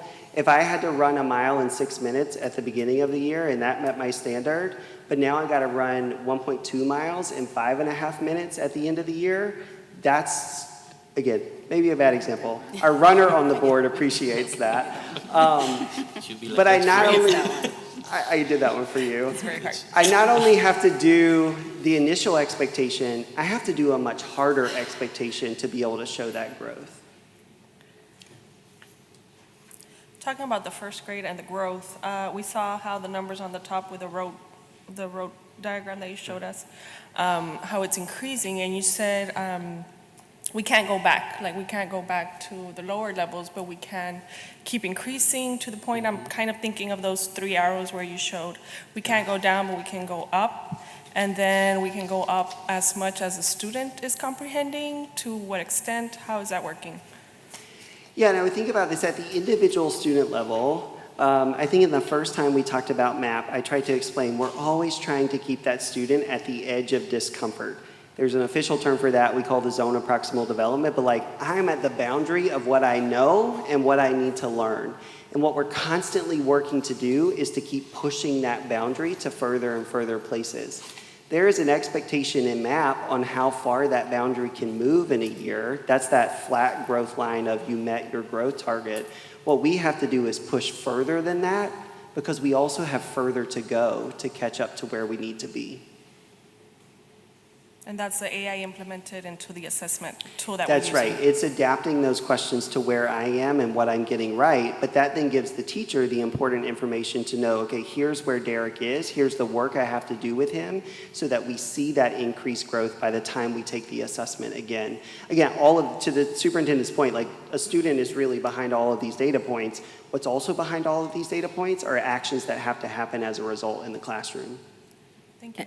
And Dr. Little, thank you for saying that, because what I was going to follow up with is that as you talk about, and we call it ZPT, right, like the zone of proximal development, that only happens with instruction. Mm-hmm. Like that level of rigor, and the principals were like, the word I kept using today was complexity. Even like in first grade, our students should be experiencing a level of complexity every day with every lesson. School should be hard, challenging, grade appropriate, right? Like we don't want our first graders like losing their minds, but school should be challenging because they should be learning new concepts, new skills, new language, new words every day, every lesson, every subject in order for them to continue to grow. And so that keeps them at that zone of proximal development. And if we're not sharing that type of rigorous, complex experience with our students every day, and again, that goes back to how are we helping our teachers grow in that way, so that they can then provide that level of rigor and complexity that is grade level appropriate, then we're going to continue to see students run as fast as they can. And so we have to do more to provide exemplars and professional learning and coaching and modeling, not only because, again, our team is only so big, right? But then our campus leaders have to have the skills and knowledge and capacity to grow their teachers through their professional learning communities and through the learning that takes place on campus every single week, so that those are the authentic adult learning spaces that we then create on campus, where adults are then comfortable to continue to grow. In safe spaces in front of their administrators, with their administrators, so that, again, it all translates then to what is happening in the classroom. Members of the board, do we have any additional questions? Yes, board. One more question, sorry. Regarding reading fluency, how are we measuring the students? Is it a computer-based exam, or is it one-to-one with the teacher? Yeah, this is also a computer adaptive assessment, so it's part of the overall MAP suite. Reading fluency is the early version of that, which is helping us dig into those foundational skills. And again, it starts with a sentence fluency question. So I read a short sentence, I have to match that with the correct picture, and I have to get so many of those correct to show that I have mastered that concept. And how do we accommodate students that need accommodations? If they... Oh, fantastic question. Part of that is it depends on which assessment we're talking about. It'll work a little bit different in MAP reading fluency than it will in MAP growth. Time is one way that could be consistent across assessments. Some students may need more time on the assessment. Some students may be administered the assessment in a small group as opposed to in the large class. Again, those are general things that can apply across the board. In some cases, there can be audio supports for the student that aren't provided to others in the grade level. This actually gets back to our SPED audit conversation and like how we individualize supports. Your need and my need may be different. The accommodation can also show up differently. Board Member Ochoa, that was a great question, and I was thinking the same thing. So school doesn't end for a student at 3 or 4 o'clock. So like she referenced, what accommodations? I mean, it's also teaching the parents, right? I mean, is there communications with parents and when we see a student that may have some deficiencies or needing additional assistance, the parents are, I guess we reach out to them, right, Dr. Little? We do, and that's an area of growth for us across the board. Remember, we started to release this year curricular resources and overviews to parents. We need to emphasize that even more as we think about family and parent engagement next year, really creating spaces where we're helping families truly know what's happening in the classroom and know how to reinforce and support that. With MAP, there are family reports that we've asked campuses to provide. We did that sometimes well, sometimes not well, and that's another opportunity to be able to have a real conversation with mom and dad to say, here's where your student is right now, here's what we're doing at school to help, and here's things we need you to help with also. I like that. On that topic, is there, are we planning to implement that into Skybridge? I didn't hear the last part of that. Are we planning to implement that how? So, with Skybridge, like as parents, we receive notices of how the child's doing, their scores on a regular basis. With MAP, we have to wait for the teacher to provide that information. Is that going to change? I don't know. We can look and see if that's possible to change. I'm not sure what all the capabilities and like the MAP to Skyward connection are there, but we can certainly look at that. Typically, that is a teacher to parent communication. I would say that's whether or not we can provide it digitally or electronically through Skyward, we will see. It's also still an important conversation for teachers and parents to be having together. Thank you. Great. Any other questions for Dr. Little? Great job, Dr. Little. Thank you for the presentation. Thank you. Next item on the agenda is agenda item 7.3, Lone Star Governance Time Use Tracker Report. Joseph, once again. Yes, sir. So I am pleased to be back to do our regular meeting update on our Lone Star Governance Time Use Tracker Report. Of course, our work around Lone Star Governance is all about improving student outcomes, and one indicator of whether or not we're driving student outcomes is how we structure our time in board meetings and how much time is actually spent on discussing student outcomes and adult outcomes. So I'm going to borrow on the theme of runner's analogy. I stood here several board meetings ago, and we talked about, well, we had 0 minutes towards student outcomes and maybe a handful of minutes on adult outcomes. And then we asked, well, isn't our goal to have 50% of our time spent on student outcomes in board meetings? And the answer was yes. And that very much felt like trying to run a 4-minute mile. Like achievable, but for a very elite few. I'm happy to report tonight that is very much achievable, because not only did we meet that goal on our May 21st first meeting, but we exceeded it. Look at that, Board President. Good job, Carlos. Good job. So we have 73.8% or 76 minutes of our meeting on May 21st around student outcomes and adult behaviors. And then around student outcomes, we were at 69 minutes at a total of 66.35%. Right, so about that time that we had our special education audit findings presentation. Dr. Sorensen gave her presentations around her constraint progress measures and our North Star goal, and then of course our time use tracker report as well.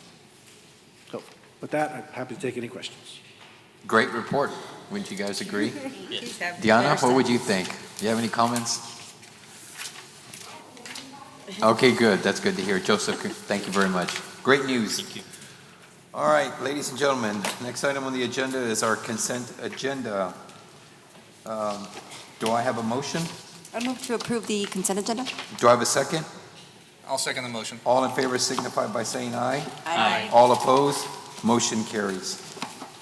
Agenda item number 9, closed meeting will be held for the purposes authorized by the Texas Open Meetings Act, Texas Government Code Section 551.001, 551.0071, 551.072, 551.074, 551.076, 551.129, and 551.082 concerning any and all purposes permitted by the Act, including but not limited to the sections and purposes listed below.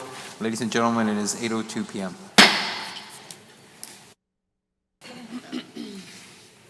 Ladies and gentlemen, we're back from closed session. It's 8:33 p.m. Our next item on the agenda is an action item 11.1, consideration approval of policy update AE local. Do I have a motion? I move to approve. Do I have a second? I second the motion. All in favor signify by saying aye. Aye. All opposed, motion carries. The following item, 11.2, discuss and consider approval of a delegate and an alternate to the 2025 Texas Association of School Boards TASB Assembly. Do I have a motion? I move to approve 11.2. Do I have a second? I second the motion. All in favor signify by saying aye. Aye. All opposed, motion carries. Next item on the agenda is 11.3, approval of contract for MAP NWEA Services 2025-2026. Do I have a motion? I move to approve 11.3. Do I have a second? I second the motion. All in favor signify by saying aye. Aye. All opposed, motion carries. 11.4, approval of purchase of Mathia and digital course student licenses for secondary math instruction through educational materials and equip RFP. Do I have a motion? I move to approve item 11.4. Do I have a second? I second. All in favor signify by saying aye. Aye. All opposed, motion carries. Next item on the agenda is 11.5, approval of bank depository CSP number 2025-46. Do I have a motion? I move to approve item 11.5. Do I have a second? I second the motion. Does the record state that I will be abstaining from this vote? All in favor signify by saying aye. Aye. All opposed, motion carries. Next item on the agenda is 11.6, approval of policy update DC local. Do I have a motion? I move to approve 11.6. Do I have a second? I second the motion. All in favor signify by saying aye. Aye. All opposed, motion carries.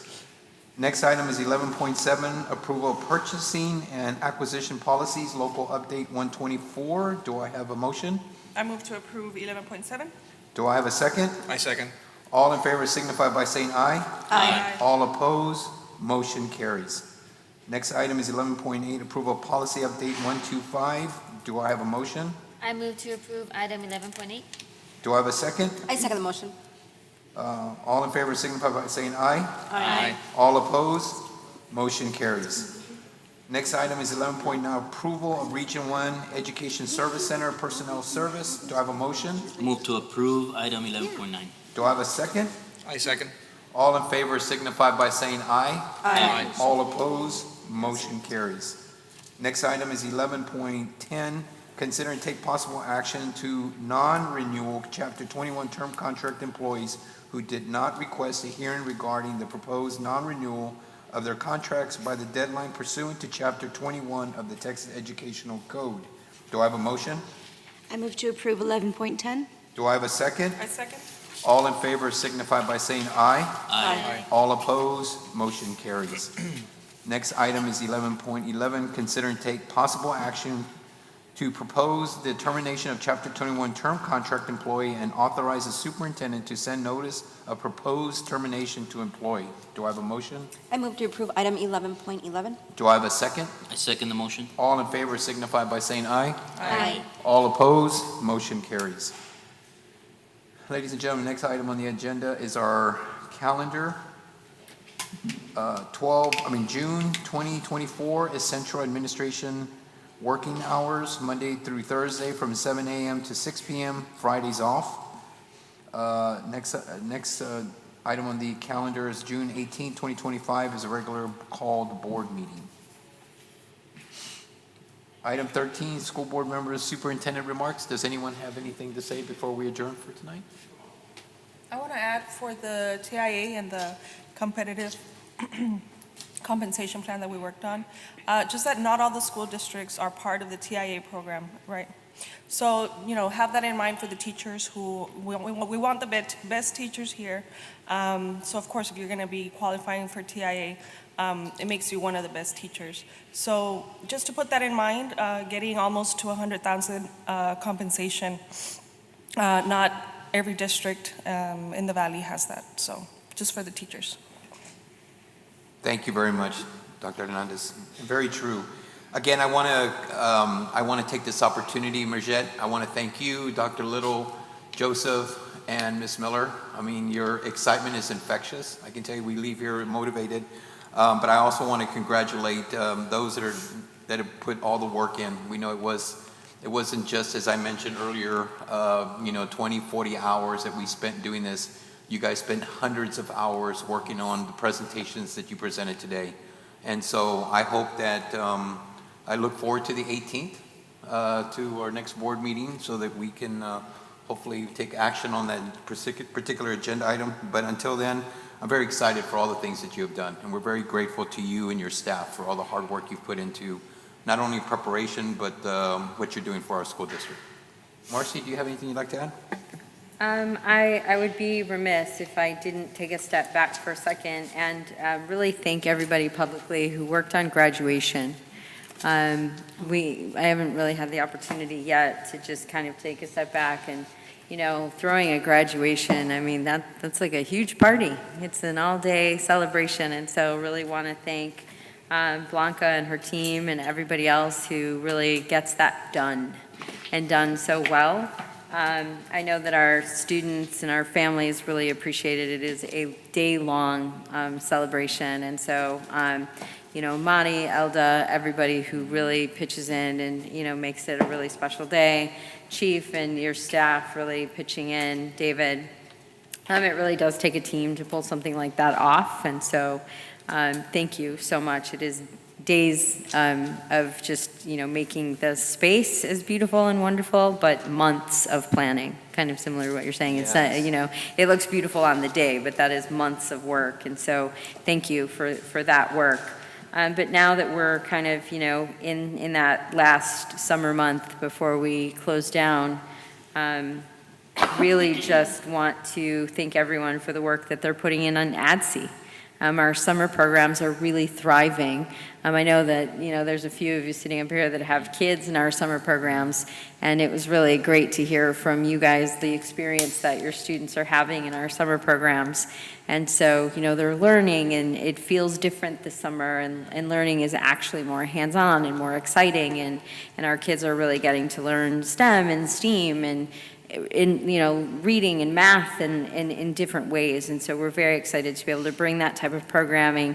And I cannot thank our athletic coaches enough for all that they're putting into our strength and conditioning program for our 6th through 12th graders at our comprehensive high schools. So there's some really great things happening across our district that we don't talk about enough. But it truly does take a team to get all of that done. And so I just really want to thank everybody as we kind of wrap up those final weeks of the year. It's hard to believe we've already had 2 graduations under our belt. How time flies. So with that said, do I have a motion to adjourn? I move to adjourn this meeting at 8:41 p.m. Do I have a second? I second the motion. All in favor signify by saying aye. Aye. All opposed, motion carries. We are adjourned.